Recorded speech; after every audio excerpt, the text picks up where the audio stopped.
Footwear is quite a difficult evidence type to use in a collection. It's not quite like fingerprints or DNA because there's no uniform pattern of characteristics which you look for.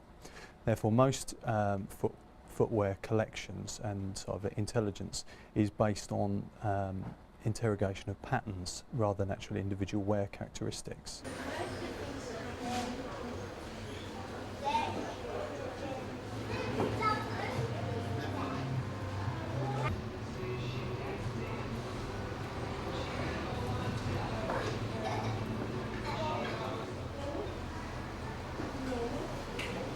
The FIT system is actually two systems in one. There is one section which is a reference collection of all known footwear patterns that we've dealt with, which are indexed based on their characteristics linked with a name.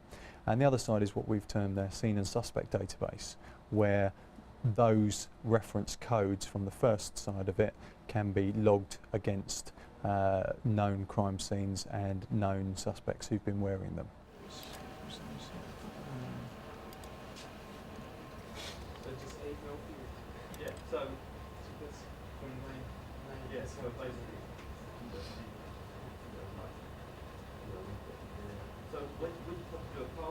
Now, what you're basically doing, all you're using is very general descriptors, yeah, like zigzags, circles, whatever.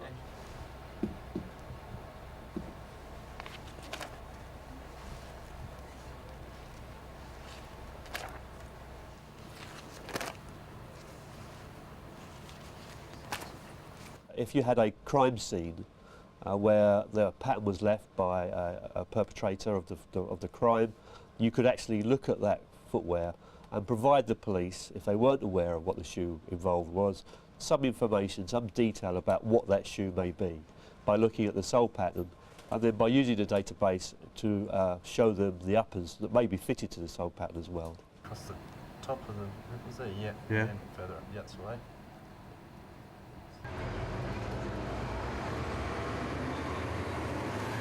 Anybody in any country, I don't care where they are, that has to live in a regime that is dependent on computer systems should ask themselves one question: where does it end? And at what point does the individual just become part of the machinery of the state?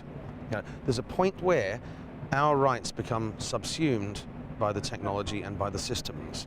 Now, at the moment, in many countries, particularly in the United Kingdom, wherever you go, effectively you need permission from the databases, from the computer systems, on the roads, for example. It's only a matter of time before everything we do, wherever we go, requires that permission. And we got to ask, you know, when did we stop being human? When did we stop being able to make our own decisions? Sold off by the providers. Well, I think when it's going to be finished, the reference collection, which is the part we're talking about, will have something in the region of about 14,000 different prints. You go through and see if in fact you can find one better.